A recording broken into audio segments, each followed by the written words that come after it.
आज हम popular SEO myths पर बात करेंगे। ऐसी मिथ्स जो आपको पढ़ने को मिलती हैं या किसी वीडियो में नजर आती हैं, जिसको पढ़कर या देखकर आप कंफ्यूज हो जाते हैं। एक्चुअली उन मिथ्स के पीछे स्टोरी क्या होती है, इन्हीं मिथ्स को मैं अनवेल करूंगा। इस वीडियो को आपने एंड तक देखना है क्योंकि मैं आपको 9 पॉपुलर मिथ्स एक्सप्लेन करने वाला हूं। कुछ मिथ्स तो ऐसी है जिसकी थोड़ी बहुत बेस हो सकती है, पर बहुत सारी मिथ्स ऐसी होती है जिसमें किसी भी किस्म की सच्चाई नहीं होती है। एक लॉजिकल आंसर से उन्हीं मिथ्स को क्लियर करने की कोशिश करूंगा और उसके बाद आप खुद डिसाइड कर सकते हैं कि आपको इन पे बिलीव करना चाहिए या नहीं। Welcome back to my channel. और अगर आप मुझे पहली बार देख रहे हैं और एक्साइटेड हैं इसी वीडियो के लिए, तो चेक कर लें कि आपने यूट्यूब चैनल सब्सक्राइब कर रखा है, फेसबुक पे पेज फॉलो किया हुआ है और उसके अलावा इंस्टाग्राम पे ही फॉलो कर सकते हैं।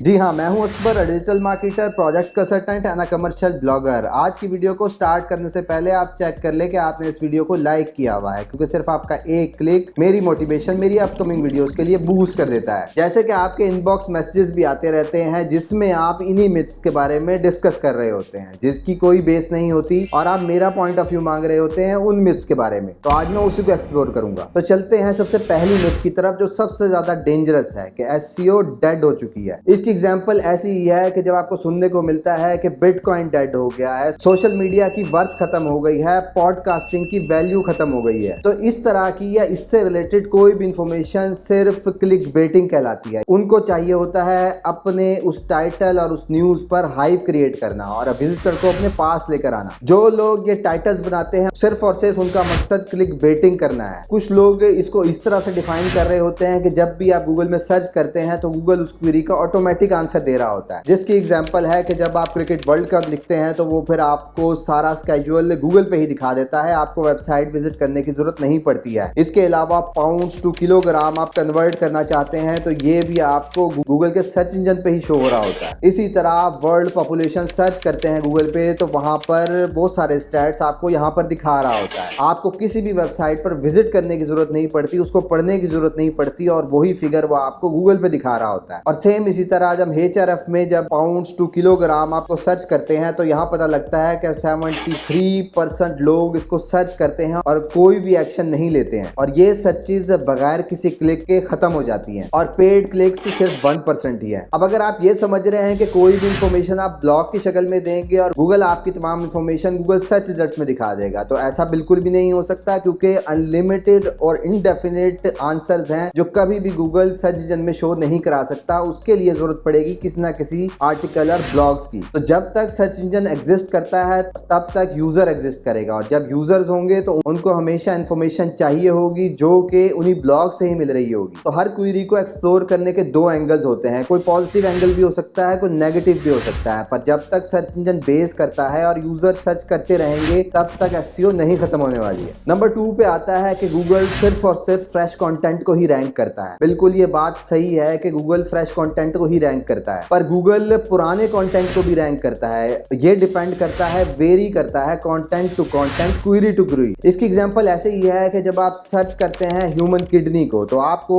ये वेबसाइट नजर आ रही है जो कि ह्यूमन किडनी की इंफॉर्मेशन दे रही है एक पिक्चर में। जब हम इस आर्टिकल को वेब आर्काइव में चेक करते हैं तो 2017 के बाद इस आर्टिकल में किसी भी टाइप की चेंजेस नहीं हुई है, क्योंकि ये ऐसा टॉपिक है कि इसमें कोई चेंजेस ओवर टाइम नहीं हो सकती हैं। और जब हम इसको HRF में चेक करते हैं सेम इसी स्पेसिफिक आर्टिकल को, तो 2017 के बाद जब इसके ऊपर कोई भी चेंजेस नहीं हुई तब भी इसकी ट्रैफिक रेगुलरली ईयरली इंक्रीज होती चली जा रही है, क्योंकि ह्यूमन किडनी में कोई भी ऐसी इंफॉर्मेशन नहीं है जो टाइम टू टाइम जिसको चेंजेस चाहिए होंगी। सारे के सारे फैक्ट्स और सारी की सारी इंफॉर्मेशन सेम ही है। अब जब हम टॉप गूगल सर्चेस में, जिस तरह मैं कीवर्ड सर्च करता हूँ टॉप DSLR कैमराज, तो यहाँ पर आपको सर्च रिजल्ट्स के टाइटल में ईयर नजर आ रहा है। इसका मतलब ये है कि ये कंटेंट टाइम डिपेंडेंट है, इसको चेंज होने की जरूरत है और इसको चेंजेस रिक्वायर्ड होंगी टाइम टू टाइम, और यही फ्रेशनेस का फैक्टर आता है और यही वो क्वेरीज होती हैं जिसको फ्रेश कंटेंट चाहिए होता है। जिस तरह मैं डिजिटल कैमरा वर्ल्ड का एक आर्टिकल ओपन कर लेता हूं, अब यहाँ पर जो आपको कंटेंट नजर आ रहा है, अब ये DSLR कैमरा से रिलेटेड कंटेंट है। जब इसको मैं HRF में एंटर करता हूं तो फिर आपको नजर आता है कि इसके ग्राफ में एक डिप आया है और फिर स्पाइक आया है। अब डिप आने की रीजन ये है कि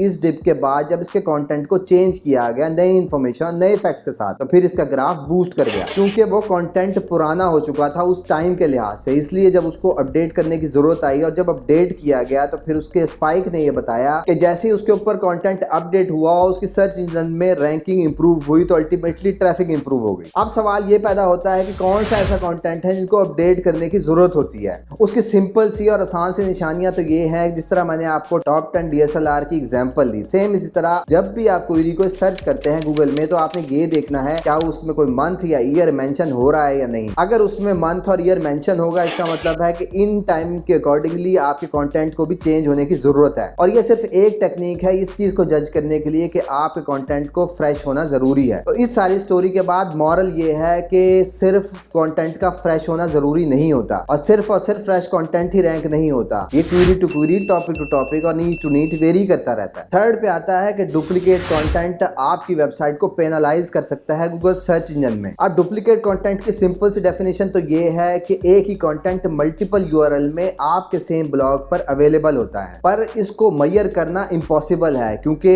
कैटेगरीज में भी उसकी इंपॉर्टेंस है, क्योंकि आपकी हिरार्की ऐसे डिजाइन हुई हुई है। टैग्स में भी उसकी इंपॉर्टेंस हो सकती है। जिस तरह आप देखते हैं कि कैटेगरीज या टैग्स या आर्काइव्स ऐसे ब्लॉग में एक ही कंटेंट को मल्टीपल लोकेशंस पे दिखा रहे होते हैं, पर इसका हरगिज मतलब ये नहीं है कि आपने उस कंटेंट को डुप्लीकेट कर रखा है। इसके ऊपर मैंने बहुत ही ज्यादा डिटेल वीडियो बनाई थी अगर आप डुप्लीकेट कंटेंट को नहीं जानते हैं, और मैंने तमाम एंगल्स बताए थे कि अगर आप ऐसे फैक्टर्स फेस कर रहे होंगे तो उसको कैसे फिक्स करना है। और गूगल ने अपनी इस ब्लॉग पोस्ट में क्लियरली बताया हुआ है हम किसी भी टाइम की पेनल्टी नहीं सेंड करते हैं डुप्लीकेट कंटेंट को। अब इसका बिल्कुल भी मतलब नहीं है कि डुप्लीकेट कंटेंट करना कोई अच्छी बात है, क्योंकि इसके पीछे फैक्ट ये है आपकी बैकलिंक्स की वैल्यू खत्म हो रही होती है अगर आप डुप्लीकेसी को कंट्रोल नहीं करते हैं। आप अपने क्रॉल बजट जो गूगल ने आपको दिया हुआ है उसको एग्जॉस्ट कर देते हैं मल्टीपल URLs पे जब आपका क्रॉलर आपके इस वेबसाइट को क्रॉल करता है, और आप अपने ही वेबसाइट में कंपटीशन क्रिएट कर देते हैं अपने ही स्पेसिफिक क्वेरी से रिलेटेड। अब इस डुप्लीकेट कंटेंट को इन शॉर्ट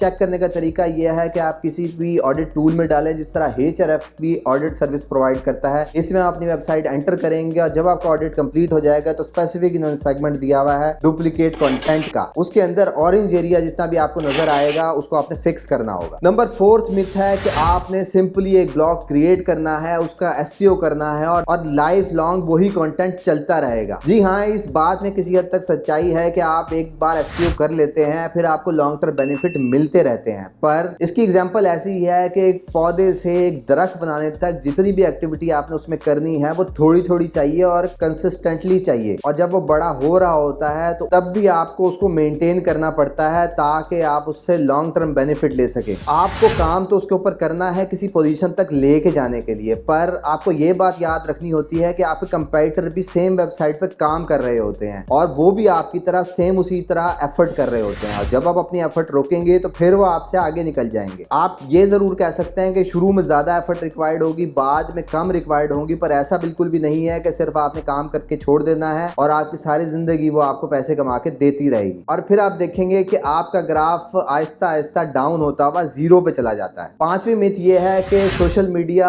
आपकी रैंकिंग सर्च इंजन में बढ़ा सकती है। अब इस बात का भी कॉन्टेक्स्ट समझना जरूरी है। इसकी एग्जांपल ऐसी है कि जब भी कोई चीज शेयर होती है सोशल मीडिया पे और लाखों हजारों लोग उसको रीशेयर करना शुरू कर देते हैं तो सर्च इंजन जब उसकी वायरलिटी को देखता है तो फिर उसका एज आपको मिल सकता है। पर फेसबुक हो, ट्विटर हो या पिंटरेस्ट हो, आपकी रैंकिंग का ताल्लुक किसी भी तरह सोशल नेटवर्क से नहीं हो सकता। डायरेक्टली रिलेशन नहीं हो सकता, इनडायरेक्टली रिलेशन बन सकता है, क्योंकि अगर इसके बारे में किसी भी किस्म की रियलिटी होती है तो आप देखते हैं फाइवर पर लोग हजारों सोशल सिग्नल शेयर कर रहे होते हैं सिर्फ $5 में। अगर ये इतना ही आसान होता तो लोग अपनी ब्लॉग पर सोशल सिग्नल्स ले लेते, अपनी वेबसाइट्स रैंक कर लेते। तो मॉरल ऑफ द स्टोरी ये है कि जब कोई भी चीज वायरल होती है लोगों को उसका ब्रांड नेम याद हो जाता है और उस ब्रांड को एक्सपोजर मिल जाता है, और उसी एक्सपोजर की वजह से उसकी सर्चेस बढ़ना शुरू हो जाती हैं गूगल में। तो इसलिए डायरेक्टली रिलेशन नहीं हो सकता, इनडायरेक्ट रिलेशन जरूर होगा। 6th पे आता है कि पेड एडवर्टाइजिंग आपको रैंकिंग दिला सकती है। ये भी बिल्कुल सोशल मीडिया की तरह ही है कि जब आप ये समझते हैं कि अगर आपने गूगल सर्च इंजन पे रैंक करना है और आप गूगल एड्स एडवर्टाइजिंग कर रहे होंगे, तो अगर आप किसी नेटवर्क को पे कर रहे होंगे उसकी बेस पे वो आपको रैंक कर देगा गूगल सर्च में। ऐसा बिल्कुल भी नहीं है। पेड एडवर्टाइजिंग एसईओ का पार्ट इस तरह से बनता है कि अगर आप बल्क पेड एडवर्टाइजिंग करते हैं उसकी वजह से आपके बैकलिंक्स तो बन सकते हैं, पर सर्च इंजन में रैंक होना डायरेक्टली इन्फ्लुएंस नहीं करता इस सारे सिस्टम पर। नंबर 7 पे आता है एसईओ सिर्फ इसी चीज का नाम है कि जब तक आप नंबर 1 पे रैंक नहीं होते हैं। और मोस्ट ऑफ द केसेस में देखा गया है कि 50% ट्रैफिक नंबर 1 पोजीशन से ही रिसीव हो रही होती है कि अगर आप किसी कीवर्ड पर नंबर 1 पे रैंक होते हैं तो उस कीवर्ड पर जितना भी वॉल्यूम है वो 49 to 50% आप रिसीव कर रहे होते हैं। अब अगली एग्जांपल पे जाने से पहले आपको इस चीज को समझना जरूरी है कि जो भी क्वेरी फर्स्ट नंबर पे रैंक हुई होती है उसके बाद जो 9 रिजल्ट्स होते हैं, क्योंकि जब भी कोई वेबसाइट या पेज रैंक होता है तो फिर वो एक कीवर्ड के साथ रैंक नहीं होता, वो हजारों कीवर्ड्स के साथ रैंक होता है, उन्हीं हजारों से ट्रैफिक लेकर आ रहा होता है। इसकी एग्जांपल ऐसी ही है कि आप HRF के कीवर्ड एक्सप्लोरर में जाते हैं और कीटो डाइट सर्च करते हैं तो नंबर 1 पे जो रैंक हुई हुई है वेबसाइट वो 200 के ट्रैफिक ले रही है, नंबर 2 पे 126 के ट्रैफिक ले रही है और नंबर 7 पे जो वेबसाइट है वो 146 के ट्रैफिक ले रही है। और अगर नंबर 7 पे वेबसाइट 146 के ट्रैफिक ले रही है जो कि 75% ट्रैफिक बनती है as compared to number 1 position के, तो इसकी वजह यह है कि ये नंबर 7 पे जो आर्टिकल है वो 7000 कीवर्ड के साथ रैंक हुआ हुआ है और ये 7000 कीवर्ड्स ट्रैफिक दे रहे हैं उसी एक वेबसाइट को। तो खाली सिर्फ नंबर 1 पोजीशन पे रैंक होना काफी नहीं है, आपको कीवर्ड्स की क्वांटिटी भी देखनी होती है कि जितने ज्यादा कीवर्ड्स पे वेबसाइट्स रैंक होती है उतनी ही ज्यादा ट्रैफिक रिसीव कर रही होती है। तो अगर आप ये कहें कि जब तक मैं नंबर 1 पे रैंक नहीं होऊंगा तो तब तक मुझे कोई बेनिफिट नहीं मिलेगा, ये वो एग्जांपल है कि जब आप अच्छा कंटेंट लिखते हैं और क्वालिटी कंटेंट लिखते हैं जिससे आपके हजारों कीवर्ड्स रैंक होना शुरू हो जाते हैं, तो फिर आप एक कीवर्ड पे ट्रैफिक नहीं ले रहे होते, फिर आप हजारों से ट्रैफिक लेते हैं और वो ट्रैफिक इतनी ज्यादा हो जाती है एक टाइम बाद जाकर कि आप टॉप 1 पोजीशन पे भी जो ट्रैफिक ले रहा होता है उसकी ट्रैफिक भी कंपीट कर सकते हैं। और नंबर 8 पे आता है कि बैकलिंक्स बिल्कुल डेड हो चुके हैं। इसकी एग्जांपल भी ऐसी ही है कि जैसे कि हम देखते हैं कि बहुत सारी स्टडीज इसके ऊपर हो चुकी हैं कि जिसमें इस रिलेशन को देखा जा सकता है कि जो वेबसाइट ज्यादा बैकलिंक लेती हैं, क्वालिटी बैकलिंक लेती हैं, टाइम टू टाइम उनकी ट्रैफिक उसी के अकॉर्डिंग टाइम टू टाइम बढ़ती जाती है। बैकलिंक्स की इंपॉर्टेंस हमेशा रहेगी और आपको क्रिएट करना पड़ेंगे, क्वालिटी का ध्यान रखना जरूरी है। और नंबर 9 पे आता है कि long tail keyword are easy to rank. जैसे कि मैं आपको अपनी वीडियोस में ही बताता रहता हूं कि लॉन्ग टेल कीवर्ड्स को कवर करना आपकी मजबूरी है, क्योंकि आपने मेन कीवर्ड पर जाने के लिए गूगल को ये दिखाना है कि आपने उसकी माइक्रो इन्फॉर्मेशन कवर कर रखी है, तभी आपको वो मैक्रो लेवल पे शो कराएगा। तो इसलिए वो रैंक करना तो आसान होगा आपके लिए, पर बेनिफिट आपको मेन पर ही जाके मिलेगा। और ये मिथ भी बिल्कुल एक्चुअल है, आपको इसी रोड मैप को फॉलो करना होगा अगर आप रैंक करना चाहते हैं। तो बाकी मिथ्स की तरह ये बिल्कुल फैक्ट है, ये वो मिथ नहीं है और इसलिए आपको इसी रोड मैप को फॉलो करना होगा अगर आप मेन कीवर्ड्स तक पहुंचना चाहते हैं और उनको रैंक कराना चाहते हैं। अगर ये तमाम मिथ्स का कंक्लूजन आपको मेरी तरफ से समझ आ गया है तो फिर आप कमेंट में आर्बिट्राइट लिखना मत भूलिएगा। उसके अलावा इस वीडियो से रिलेटेड किसी भी किस्म का कंफ्यूजन है या मैंने कोई चीज मिस कर दिया है तो फिर कमेंट बॉक्स में अपना क्वेश्चन जरूर प्लेस करें, मैं डिटेल रिप्लाई देने की कोशिश करूंगा। और अपने दोस्तों को टैग जरूर करें जो सेम फील्ड से रिलेटेड है और स्ट्रगल कर रहे हैं। जाने से पहले ये जरूर चेक कर लें कि आपने यूट्यूब चैनल सब्सक्राइब कर रखा है, फेसबुक पे पेज फॉलो किया हुआ है और उसके अलावा इंस्टाग्राम पे ही फॉलो कर सकते हैं। That's all for today, thank you very much, have a good and safe day.